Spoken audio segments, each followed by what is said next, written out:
Soto.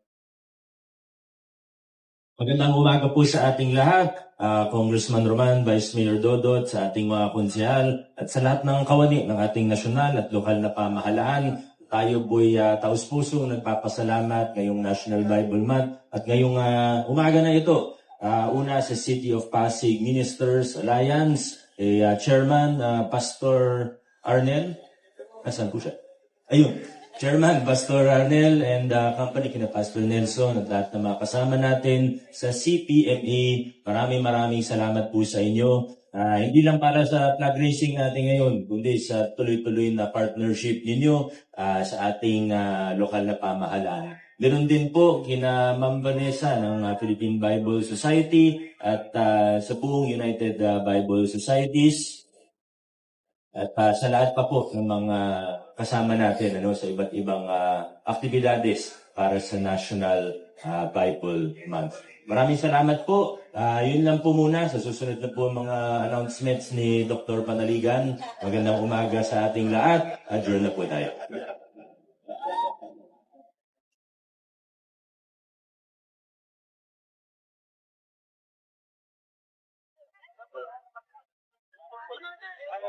Pwede ko tayo para ano.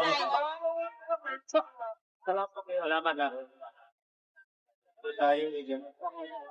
Thank you.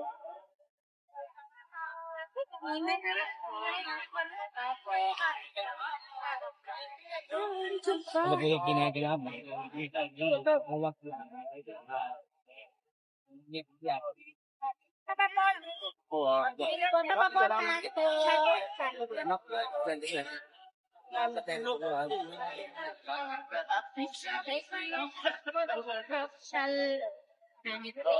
Ay, bumbay ka. Betul.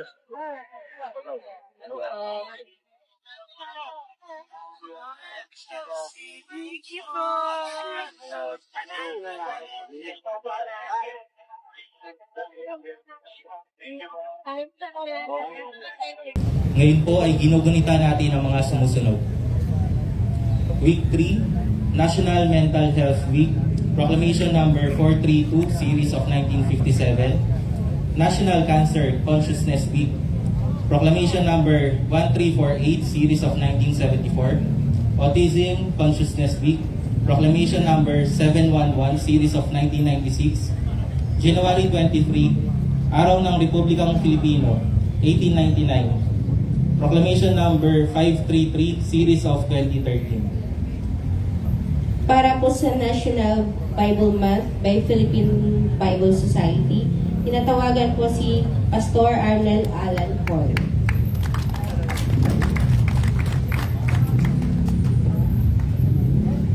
Magandang umaga po sa ating lahat.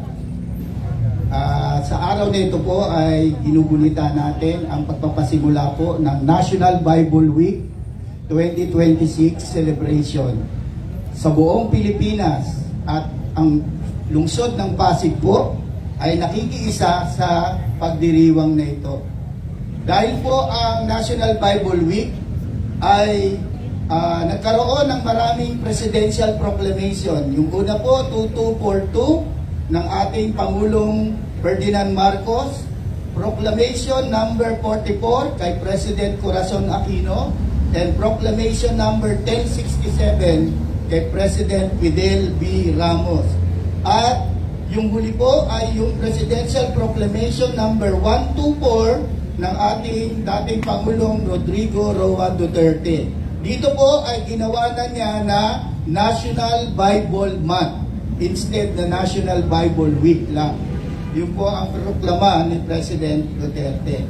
Ngayon po ang ating lungsod Pasig ay meron din pong ordinansa. Ito po ay Ordinance number 5, Series of 2024, an ordinance institutionalizing support for the celebration of the National Bible Week on the last week of January every year in Pasig City. Kaya po, meron po tayo ngayon na pagsisimula na ang tinatawag po ito na I Proclaim. Ang I Proclaim po ay ang public reading ng salita ng Diyos para po maipahayag na bilang isang Kristiyanong bansa, predominantly Christian nation, ay kinikilala po natin na ang Biblia, ang salita ng Diyos, ang siyang kailangan po natin sa ating buhay, sa ating bansa at sa lahat ng area po ng ating buhay. Kaya po, bago po tayo dumako sa pagbabasa ng mga salita ng Diyos, ng ating pong mga idinagalang po na leader ng ating pamahalang lungsod, ay tawagin ko po muna para magbigay ng maikling pagbati ang representative po ng Philippine Bible Society, si Miss Vanessa L. Telis.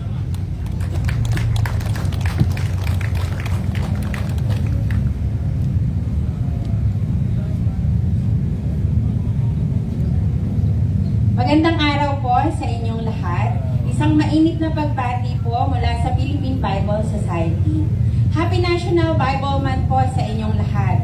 Maraming salamat at binigyan nyo kami ng pagkakataon na makabisita sa ating local government unit at makasama sa inyong flag raising ngayong araw.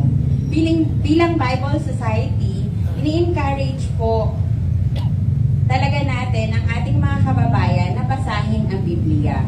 At isabuhay ito hindi lang ngayong buwan, kundi hanggang sa pagkatapos ng taon.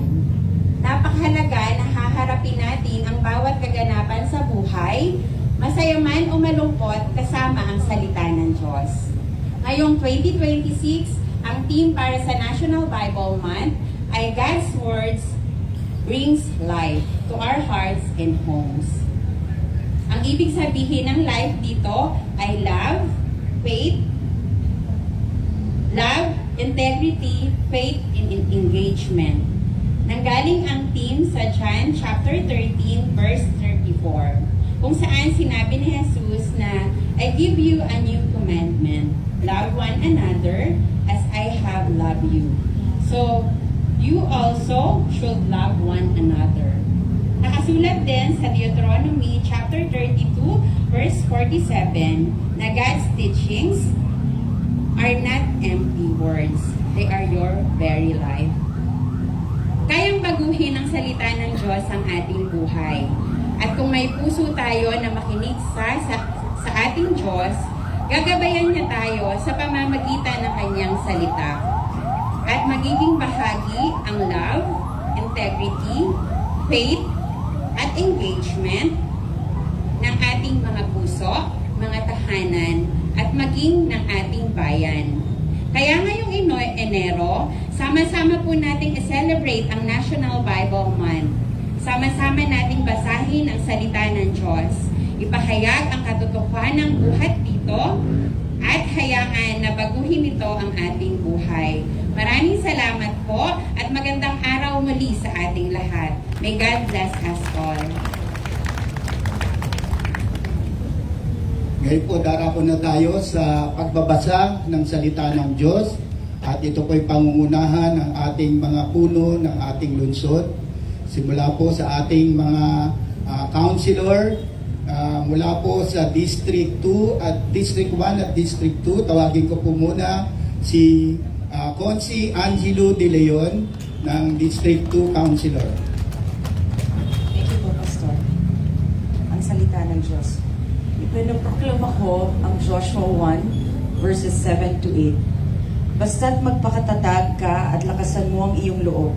Sundin mong mabuti ang buong kautosang binigay sa inyo ni Moises. Huwag kang susuway sa anumang nakasaad doon at magtatagumpay ka saan ka man magpunta. Huwag mong kaliligtaang basahin ang aklat ng kautusan. Pagbulay-bulayan mo iyon araw at gabi upang mapatupad mo ang lahat ng nakasaad doon. Sa gayoy, magiging masagana at matagumpay ang iyong pamumuhay. Ang salita ng Diyos. Ngayon naman po ay tawagin natin si Consi Mark Gil Volta Elusan.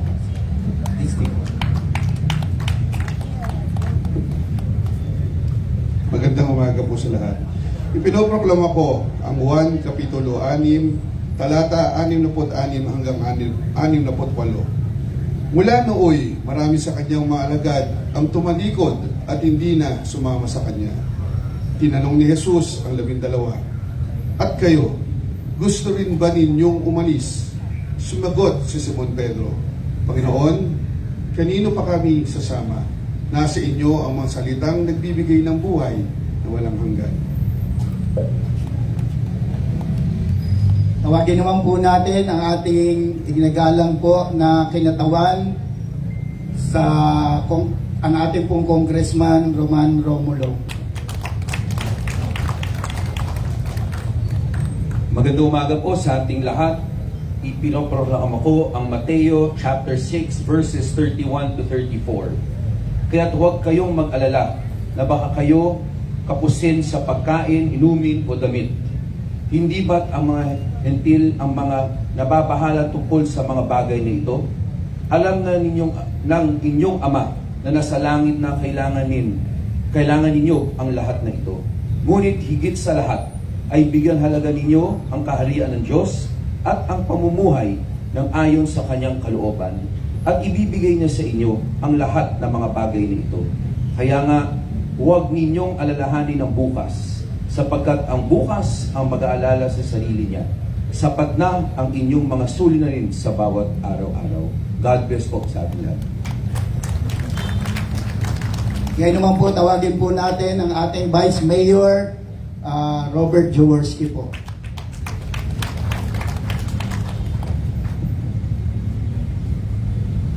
Pinoproklamo ko ang Deuteronomio 32, 45 hanggang 47.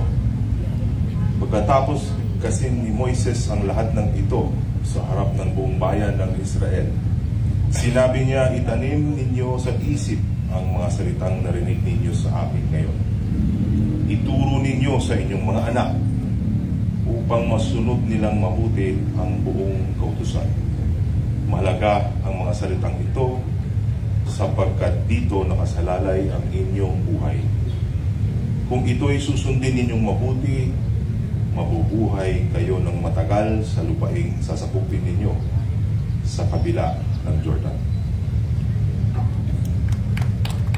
Salamat po, Vice. Ngayon po ay tinatawagan natin ang ating pong punong lungsod, Mayor Vico Soto.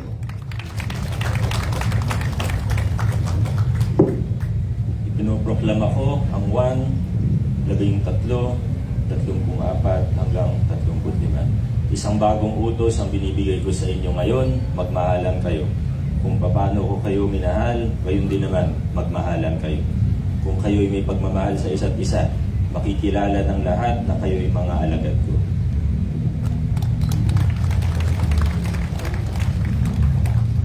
Sige po, dyan po nagtatapos ang ating maikling programa sa ating I Proclaim.